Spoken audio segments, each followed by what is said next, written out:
Ito, pang siyam. Si 88 yan.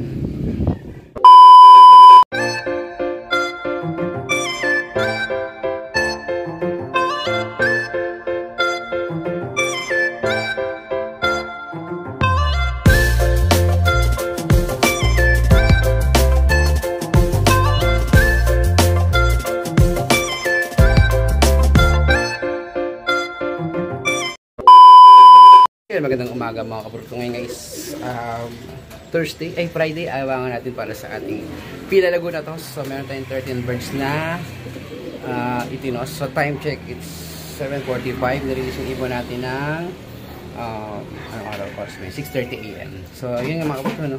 Good news kasi nga pagdating ko pa lang sa loob dito, meron na nakauwi. So sabi nga ni ate is dumating sila ng ano mga oras sila dumating? Mga 7 AM. So, eto, meron tayong tatlong ibon mga kapatid. Tingnan natin sila mga kapatid. Meanwhile, ito nga mga kapatid, tatlong ibon na umuwi sa atin. No? So, unang-una daw umuwi ito, itong hen natin. Anak ni babaero. Then, followed by ito. I think anak din yung babaero to. Then, ito, yung binigay sa atin ni Brother Vincent. Kaya tatlo lang nga, no? Meron tayong natin na 10. So, yan, naabangan sila sa area mga kaburukto. Lalabas na tayo yan. Tumayo lang mga bro. Yan. Good news. Meron tayong tatlo. Pila Laguna, 35 kilometers away sa ating lock. Yun lang. Bye-bye. 11 minutes later. So yan mga bro, dumating na yung port bird natin. Si Putipak, I think. Hindi ko na nakita yung pagbaba niya. Dito siya galing sa likod. Ito yung show. So yan, dumating siya 8:01. So 1.5 hours siyang lumipad bago makauwi. Galing ng Pila Laguna. So yun mga bro, pababain natin siya.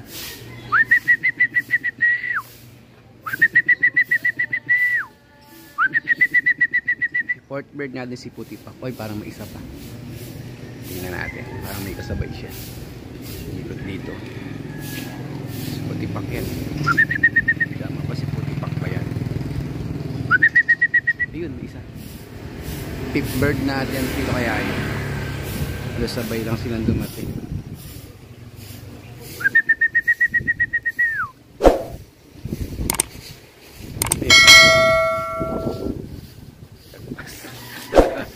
Uy, yun pa 6 pang-anim, tatlo uli. Ay hindi, checkered pala yun yung ano, may tatlong dumating nga si Putip. Ay hindi, ano pala to, naka-clubbing yata natin to. Naka-clubbing ng ano, south. Tapos may isa pang checkered. Tapos to, so 6 na.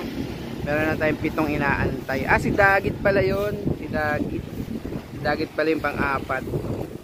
Tapos pang-5 yung checkered na yun. Pang-6 si Pula.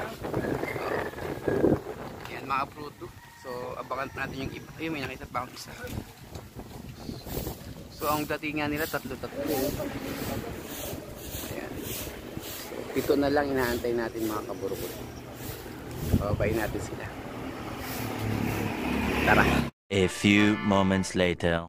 So yan mga bruto, papasok na ngayon tatlo natin. Ngayon makapasok si Dagit. Tapos dito checkered natin. Kasi pula nandun lang sa gilid, papasok na rin yan. Malamang uwan yan, 1.5 hours na silang nalipad eh. So yan mga kaputo, pasok na sila. 7 birds na lang inaantay natin mga kaputo.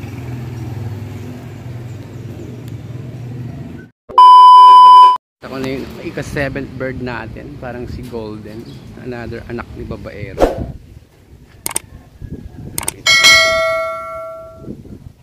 Kung hindi false alarm. Ayun, ayun siya. Siya nga, anak ni babaero din.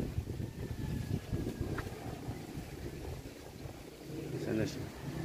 Ayun, nagagaling ng mga anak ni babaero. Yung golden natin mga kabruto, ang ating 7th bird.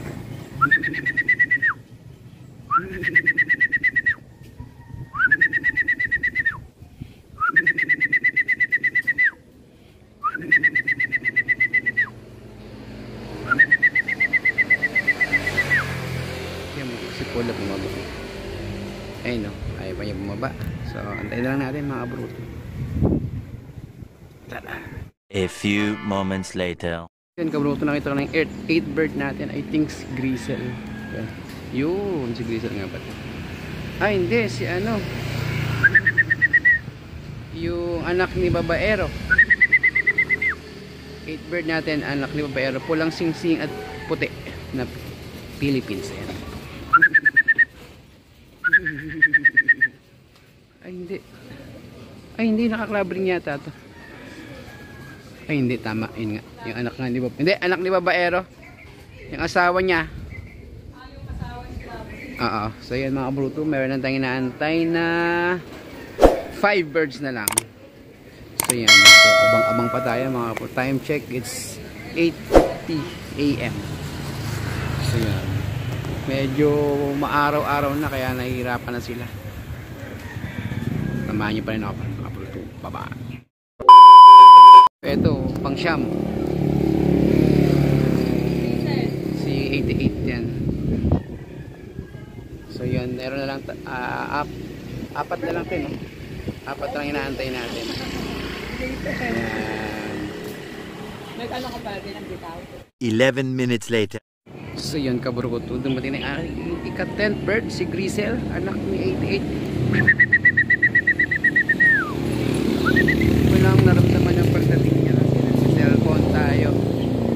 Pero yan na siya, favorite spot niya yan pag na-uwi siya. So meron na tayong inatin na 3 ibon. Ah, nagkamot pa oh. Nagkamot pa oh, skulo ko. Baba ka na! Yan ang ating ika-10th bird. So pumasok na siya para makainom na siya. Pasok ka na!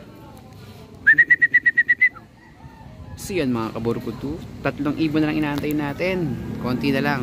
Time check 9:18. Yan mga kaburkutu. Bye bye. So much later that the old narrator got tired of waiting and they had to hire a new one. So good morning mga kaburkutu. Time check is 9:45. So far meron tayong 10 ibon na umuwi. So 10 out of 13 na tayo, no? Mabalitaan ko na lang kayo kung uuwi pa yung 3. Pero good news kasi yung 3 umuwi sa atin, nag-switch siya ng 1,000 above. Kung 7 AM nga umuwi, sabi niya natin 1,400. So grabe yun. So ito yun. Ito. Anak ni babaero. 1,400 ang speed. O siguro mga 1,300 mga gano'n. So yun mga bro-bro, basta i-update ko kayo kung uuwi pa yung 3. Then samahan nyo ulit ako sa next toss natin. Tatry ko sa Sabado pag sanahan daw yun. Bukas na nga pala yun, napipilitin natin makapag-toss para wala tayong absent dun sa ano natin, sa training. Then malaking bagay din para sa mga ibon natin. Yun mga bro, dito ko na matatapos yung video natin. Kung hindi ka pa nakasubscribe, please subscribe muna and hit na yung bell button para update ka sa mga bago tayong video. So yun mga bro, hanggang sa next toss natin. Bye! Meanwhile. So yun nga mga bro, good news kasi ito na hinantay natin, ito, tsaka yun nasa baba. Sa baba si ano sa labas si Putipak. So ibig sabihin kompleto na. 13 out of 13 na tayo sa ating Pilalago na toss.